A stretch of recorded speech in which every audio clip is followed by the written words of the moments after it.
நம்ம சேனலேருந்து தொடர்ந்தாப்பில் நீங்கள் வீடியோக்களை பார்க்க நினச்சிங்கன்னா இதுவரை நம்ம சேனலை சப்ஸ்கிரைப் பண்ணுங்க. சப்ஸ்கிரைப் பண்ணிங்க. கீழே பெல் சிம்பிள் இருக்கும், அதையும் கிளிக் பண்ணிங்க. சரி, வாங்க நம்ம வீடியோக்குள்ளே போகலாம். வணக்கம் நண்பர்களே. காலையில் எழுந்து எப்பொழுதும் போல அலுவலகம் செல்ல தயாராகி கொண்டிருந்தான் சேகர். அவனுடைய மனைவி கோமதி இன்று கணவருக்கு பிடித்த உணவை தயார் செய்ய வேண்டும் என்பதற்காக மிக வேகமாக சமைத்து கொண்டிருந்தாள். தினமும் செல்லும் நேரத்தை விட சற்று முன்னதாகவே புறப்பட்டான் சேகர். இதை பார்த்த மனைவி கோமதி, ஏன் அவ்வளவு சீக்கிரமாக போறீங்க என்று கேட்டாள். அலுவலகத்தில் கொஞ்சம் வேலை இருப்பதாக சொல்லிக்கொண்டே கிளம்பினான். நேற்றே சொல்லியிருந்தால் இன்னும் விரைவாக சமைத்திருப்பேனே, கொஞ்சம் பொறுங்கள், சமையல் முடியப் போகிறது என்றாள் மனைவி. எல்லாம் உன்னிடம் சொல்லிக்கொண்டே இருக்க வேண்டுமா? எனக்கு 1000 பிரச்சனை இருக்கிறது. ஒரு நாள் சாப்பிடாமல் போனால் ஒன்றும் செத்துவிட மாட்டேன். போய் நீ நன்றாக சாப்பிடு என்று சொல்லிவிட்டு விருட்டென்று வாகனத்தை எடுத்துச் சென்றான். மனைவி எதுவும் சொல்லாமல் உள்ளே சென்று சமையலை முடித்து இறக்கி வைத்துவிட்டு தானும் சாப்பிடாமல் துணிகளை துவைக்க சென்று விட்டாள். சேகர் ஒரு தபால் அலுவலகத்தில் வேலை செய்கிறான். அவருடைய மனைவி வீட்டில்தான் இருக்கிறாள். இருவரும் காதலித்து திருமணம் செய்து கொண்டவர்கள். வீட்டில் பெற்றோர்கள் சம்மதம் கிடைக்கவில்லை. அதனால் பெற்றோரிடம் சண்டை போட்டுவிட்டு தனக்கு சேர வேண்டிய சொத்தை பிரித்து வாங்கி கொண்டு தனியாக வந்து விட்டான். இருவருக்கும் திருமணமாகி 20 ஆண்டுகள் ஆகியும் குழந்தைகள் இல்லை. இது பெரிய மன உளைச்சலாகவே இருந்தது சேகருக்கு. சேகர் எதுவும் பேசாமல் செய்து வைத்த சாப்பாட்டை எடுத்துக்கொள்ளாமல் விருட்டென்று கிளம்பி போய்விட்டான். அலுவலகம் சேர்ந்த பிறகு தனது பணியை ஆரம்பித்தான். அப்பொழுது ஒரு வயதான முதியவர் தலையில் ஒரு பழக்கூடையை சுமந்தபடி வியர்வை சொட்ட சொட்ட வந்தார். மதிய நேரம், உச்சி வெயில் வேறு. பழக்கூடையை இறக்கி வைத்துவிட்டு அலுவலகத்தின் உள்ளே வந்தார். தனது சட்டைப்பையில் இருந்த பணத்தை எடுத்து மேசையில் வைத்தார். பணம் அவரது வியர்வையில் நனைந்திருந்தது. இதை கண்ட சேகருக்கு ஒரே ஆச்சரியம். இவ்வளவு வயதான காலத்திலும் யாருக்காக இப்படி உழைக்கிறார் என்று அதை மனதில் வைத்து கொண்டே, உங்களுக்கு நான் என்ன உதவி செய்ய வேண்டும் ஐயா என்றவரிடம் வினாவினான் சேகர். அந்த முதியவர் கடந்த மாதம் பணம் அனுப்பிய ரசீதை காண்பித்து, இதே முகவரிக்கு பணம் அனுப்ப வேண்டும் என்று சொல்லிவிட்டு அதோடு ஒரு கடிதத்தை கொடுத்தார். அந்த ரசீதை கண்ட சேகருக்கு ஒரே அதிர்ச்சி. அது ஒரு முதியோர் இல்லத்தின் முகவரி. நீங்கள் யாருக்கு பணம் அனுப்புகிறீர்கள்? எதற்காக? உங்கள் மனைவிக்காக என்றான். தம்பி, நான் இருக்கும்போது என் மனைவி அப்படி விட்டு விடுவேனா என்று சற்று கம்பீரமாக அந்த முதியோர் சொன்னார். நான் இந்த முதியோர் இல்லத்திற்கு கடந்த 10 ஆண்டுகளாக பணம் அனுப்புகிறேன். இன்று வரை யாரும் இந்த கேள்வி கேட்டதில்லை. முதல் முறையாக நீங்கள் கேட்டது எனக்கு ஆச்சரியமாக இருக்கிறது. சற்று உற்சாகமாக சொல்ல ஆரம்பித்தார் அந்த முதியவர். எனக்கு திருமணமாகி 40 ஆண்டுகள் ஆகின்றன. என் மனைவி என் கூட தான் இருக்கிறாள். எங்களுக்கு குழந்தைகள் இல்லை. என் மனைவிக்கு வாய் பேச முடியாது. அவளுடைய குறையை பார்த்து யாருக்கும் அவள் அன்பு தெரியவில்லை.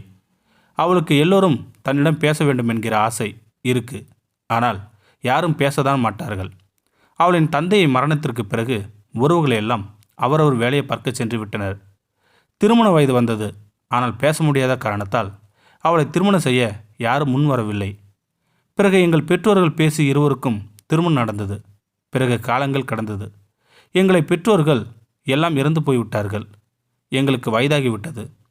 அவளுக்கு உலகமே நான் மட்டும்தான். என்னை தவிர வேற யாருமே தெரியாது. ஒரு முறை நான் உடல்நலம் பாதிக்கப்பட்டு படுத்த படுக்கையாக இருந்தேன். வேலைக்கு செல்லாமல் கையில் பணம் வேறு இல்லை.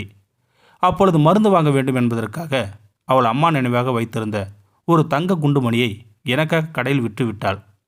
பிறகு அந்த பணத்தை கொண்டு வந்து மருத்துவரிடம் சென்று என் கணவனை எப்படியாவது காப்பாற்றுங்கள் என்று வாய் பேச முடியாத நிலையிலும் செய்கையை காண்பித்து மருத்துவரிடம் கெஞ்சி புழுவாக துடித்து போய்விட்டாள் என்று சொன்னவர் கண்கள் இரண்டும் சிவந்து போய்விட்டது. பிறகு நான் குணமாகி என் வேலையை செய்ய ஆரம்பித்தேன். தன்னை திடப்படுத்தி கொண்டு மீண்டும் தொடர்ந்தார் அந்த முதியவர். அப்பொழுதுதான் எனக்கு ஒரு சிந்தனை வந்தது. ஒருவேளை எனக்கு முன்பு அவள் இறந்து விட்டால் பரவாயில்லை.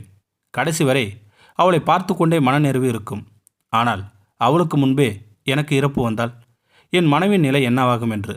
அதற்கு தான் இந்த பணம். ஒவ்வொரு மாதமும் ஒரு தொகையை அனுப்பி விடுவேன்.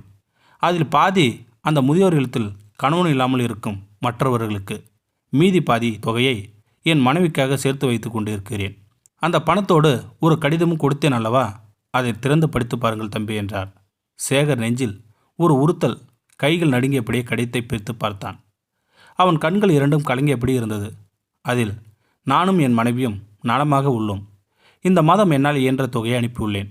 அடுத்த மாதம் இதேபோல் கடிதம் பணமும் வரவில்லை என்றால் நான் இறந்து போயிருப்பேன். நீங்கள் வந்து என் மனைவியை அழைத்துச் சென்று பத்திரமாக குழந்தை போல் கடைசி வரை பார்த்து கொள்ளுங்கள். இதுவே என் கடைசி ஆசை என்று எழுதியிருந்தது. இதை படித்த சேகருக்கு நெஞ்சில் பாரம் கூடியது. கைகள் நடுங்க ஆரம்பித்தது.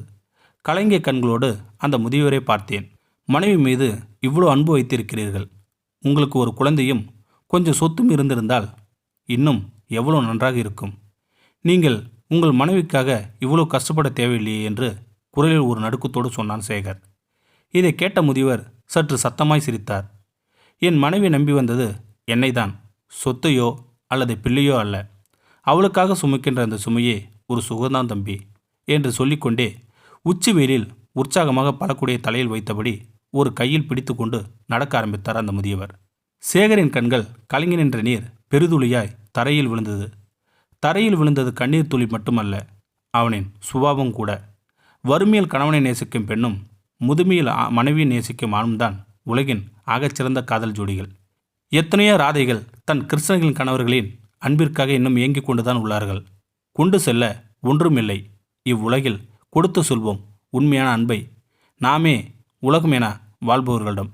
இந்த வீடியோ உங்களுக்கு பிடிச்சிருந்தா கமெண்ட் பாக்ஸில் கமெண்ட் பண்ணுங்கள். கூட உங்கள் ஃப்ரெண்ட்ஸுக்கு ஷேர் பண்ணுங்கள். இதுவரை நம்ம சேனலை சப்ஸ்கிரைப் பண்ணுங்கள். சப்ஸ்கிரைப் பண்ணுங்கள். கீழே பெல் சிம்பல் இருக்கும், அதையும் கிளிக் பண்ணுங்கள். தேங்க்யூ ஃபார் வாட்சிங்.